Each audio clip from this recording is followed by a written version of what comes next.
High Plains. Rich, how are you? What's up, guys? How you doing? Good, Rich. Good, Rich. Yeah, you like that? Finau's half Samoan. Is that what he is? Yeah, he comes from a very athletic background. He's got relatives in the NBA and the NFL. Oh, my God. Is he related to The Rock? I mean, because The Rock has like 1 million relatives in pro wrestling. No, they didn't. I didn't hear that. All right, well, I'm rooting for him anyway. But that would help. Look, the leaders are playing now, and we can't watch. I'm watching it right now. You know what? ESPN's really showing it to you. Pretty much showing you coverage here. Are they? Yeah, put it on. Put ESPN on. They're just showing Rory McIlroy putting right now. Look at this putt by McIlroy. That was like a curveball. It sure was. What a great putt by Rory there. Guys, technically, here's the irony. If this was some garden variety PGA event, okay, you'd be able to watch the Thursday, Friday rounds on the Golf Channel. But the Masters, where you're particularly interested in the Thursday and Friday round, you can't watch. Bro, I'm telling you, ESPN is showing you. They're not calling it coverage, but they are showing you the tournament right now. I also thought that you can watch it on the internet. Oh, you could watch it on the internet. Jerry's been watching it on the internet. You'll see every shot. And by the way, that's a part of it. You know, we talked about the whole Facebook thing the other day. There are some really good things about technology like that. You could sit there and watch it. You pop it up on your iPad, or I'm sure maybe with your home television if you have a smart TV, or just a regular computer. I think you can do it that way as well. Yeah. No, the ESPN is basically giving you the coverage right now. I mean, they're showing you the tournament. I'm watching Matt Kuchar. He's getting ready to chip off the green.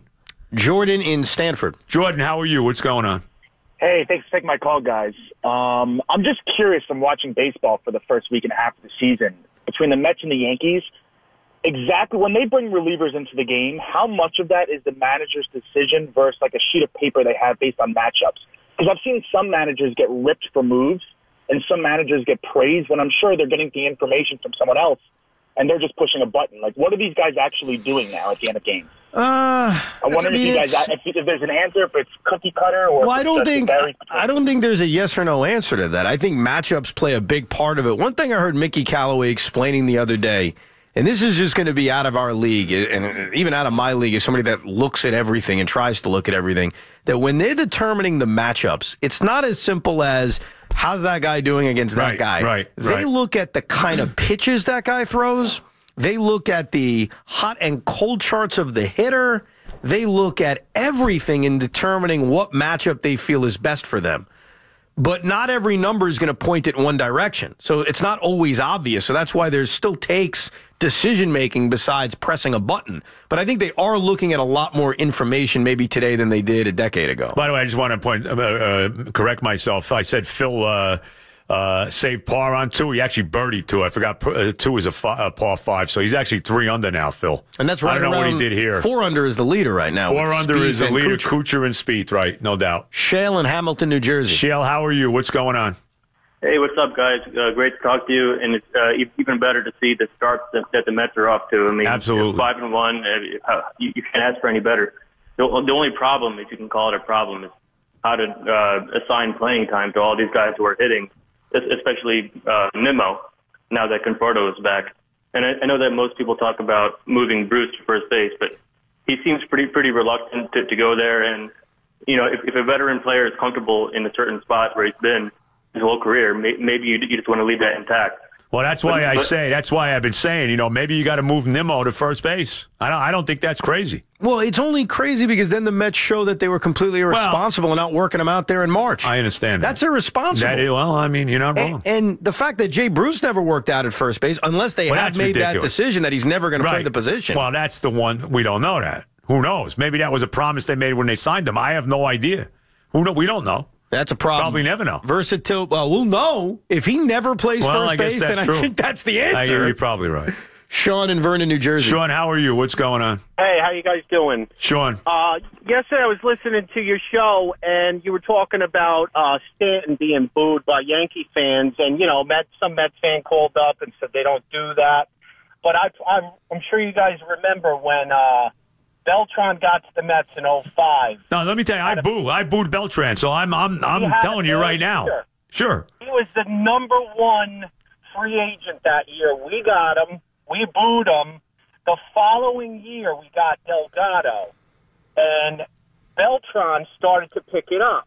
and he hit two home runs, I think, in one game. And didn't give a curtain call, right? He didn't want to give the curtain call. I don't remember that. Is that right? I do, yeah. Delgado nudged him, like, hey, man, you got 4 more years here. You better get out there. Yep. And he did it. But I just wanted to bring that up because I'm not sure if you guys talked about it. I didn't remember that. Look, like I said, I was always down on Beltran. Obviously, Evan has always been very high on him, and he was looking better than I give him credit for. There's no doubt he was. But, the idea that Met fans don't boo is ridiculous. Oh, no, and we let's get real here. We confronted that caller with a different story, but that's a good one to bring up. I thought that was a great point. I don't remember that. Brought up. I remember that. Yeah, I remember that, and it was controversial in that Beltran was hearing it from the fans. And remember, he was hearing it for a while. Right. Like you mentioned. No doubt about it. No doubt. And I think he was a sensitive guy. Now, I think as he's gotten older, I think he probably, if he came on right now, he would talk about it in a very different way than maybe he thought about it a decade ago. Probably. But I remember, he had a big game, and the Met fans were begging for a curtain call.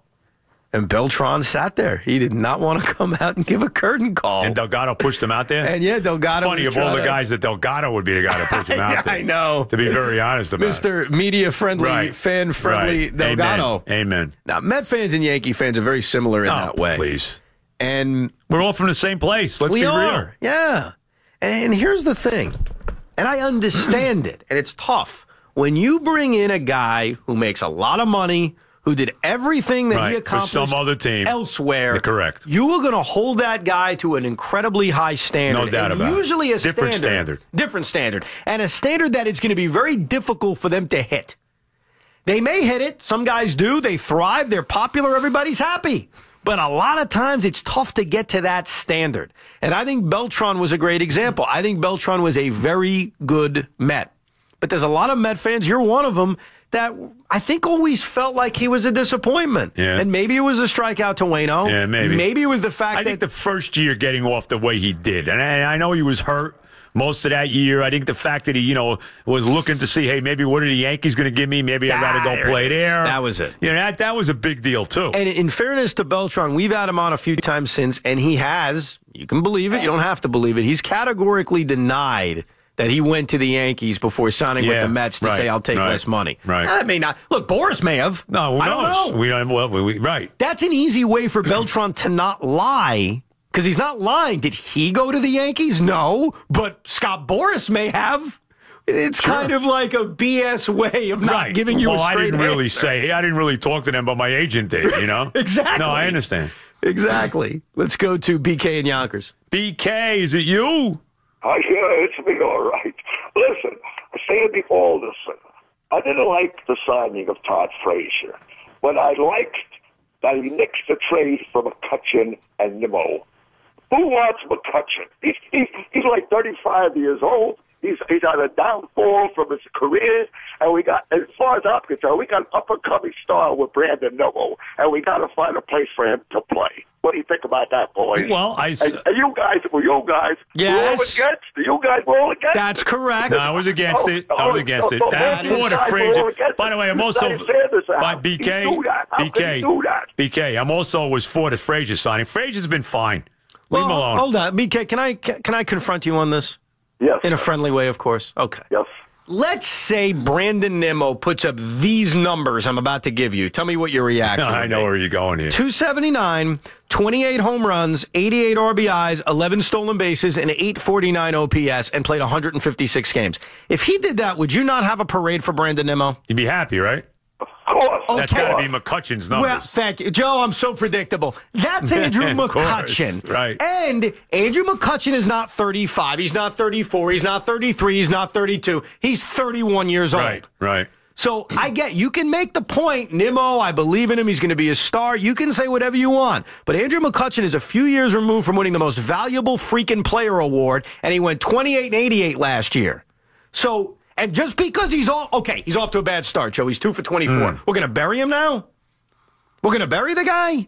So let's be fair. We're a week into the season. Don't bury Andrew McCutchen, and don't put Brandon Nimmo in the Hall of Fame. Correct. But you knew exactly where I was going. Well said. Thank you very much. Mike in Smithtown. Hey, Mike, how are you?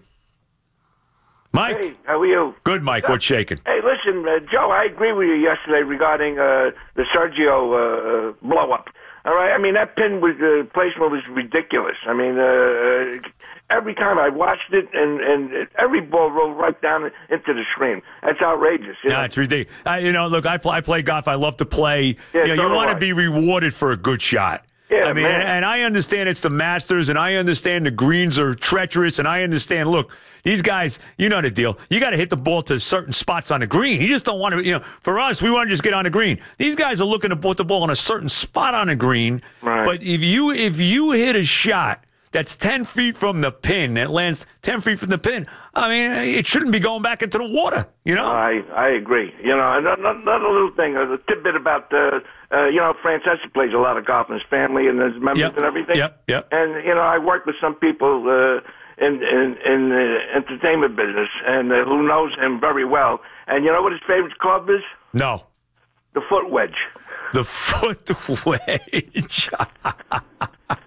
Oh, boy. Next time, you know what? No, he wants to kick the ball. I think he wants to say he's talking about kicking the ball, right? Is that what you're saying? Is that what a foot wedge is? Yes. Yeah, that's what a foot wedge is. Yeah. Next time I see Mike, I'm going to mention that to him. Mike, somebody told me your best club is your foot wedge. What is that? Who is that clown? What are you kidding me? By the way, I have a golf factoid for you. Go ahead. And this came from an old buddy of yours, a man who used to come on your show during the overnights, the great, and he should still be working for the Nets, but the great Gary Sussman. Okay, and he said? He points out that my boy Finau, and he's correct about this, his second cousin is Jabari Parker. Is that right? I didn't know that. The NBA with the Bucks. I didn't know that. So good job by Sussman giving us the athletic now you like Finau even more. I love this guy. Yeah. Hope he win. Well, I don't want him to win because I kind of want you to win some money, and you didn't bet on him. No, I did not bet Finau. I hope he does well. Yeah. All right? He's right there. He's only a shot back right now. So Javier in Brooklyn. Javier, how are you? What's going on?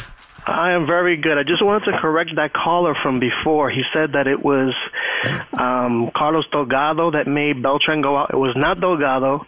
It was actually Julio Franco. That makes more sense. The famous Julio Franco. That actually makes more sense than Delgado doing. And I remember, Javier, that was the biggest story on this station for a couple of days. Yes, Beltran, how dare he not come out for a curtain call? How dare he have to be pushed out there? I was really upset. And you were right. I think Beltran should have said something about who it was that actually spoke to the Mets on his behalf about getting that contract signed with the Mets instead of the Yankees. Well, I don't know what happened, okay? I have no idea what happened. But I remember a funny story with Beltran, and I don't think this is out of school for me to say because he was having fun. I went to spring training once as a fan, and I was walking around in the backfield, and Beltran was signing an autograph for everybody. Right. Nicest guy. Right. So some kid comes over to him with a Yankee hat and says, "Can you sign this?" And Carlos looks at him and says, "You want me to sign Yankee Suck on this ball? Because I'll do it." And the kid laughed. And I don't know if he actually signed it, but he had a personality. He was having a good time. Right. I don't know what he did with the Yankees. I don't know if he went back and said, "I'll go there for less money." Maybe he did. And the truth is, that doesn't bother me that much. Because at that point in time, in 2005, where were the Mets and where were the Yankees? Yeah. No, you're right. And I just want the player. Even if I get that player because by accident, I want the player. And I thought he was a very good Met. And I think the thing that always bothered me about Beltran and the heat he took, and this is just backed up by fact, is that he was the most clutch player on that team. He got more big hits than David Wright. He got a lot of big hits. He got more big hits than Jose Reyes. Yep. And I think because of the one at bat, there's this stereotype that he wasn't clutch here. He didn't come through in that at bat. I can't deny that. He didn't. But if you look at what he did as the rest of the team was collapsing in 2007, I could pull up the numbers if people care. He was the only guy hitting. Yeah. He also hit that big home run against the Marlins in, what was it, 08, the second collapse year? Oh, my God. And I'll never forget, he hit it as a right-hand hitter, and it gave the Mets the lead in game 162. And I turned to my dad and said, I can't believe he's going to change Benigno's mind on him and everyone's mind on him. But they wound up losing. And they lost. And so that home run is irrelevant because of Scott Schoenweis. Yeah, that's true. So Scott Schoenweis. Yeah. Wow. By the way, Matt Kuchar, who's leading, tied for the lead, just hit his tee shot on 3 into the crowd. Into like the stands. And that's not good when you do that. No, not at all on a par 3. We will talk to Jeff Passan coming up. Mr. Baseball. Mr. Baseball. The arm.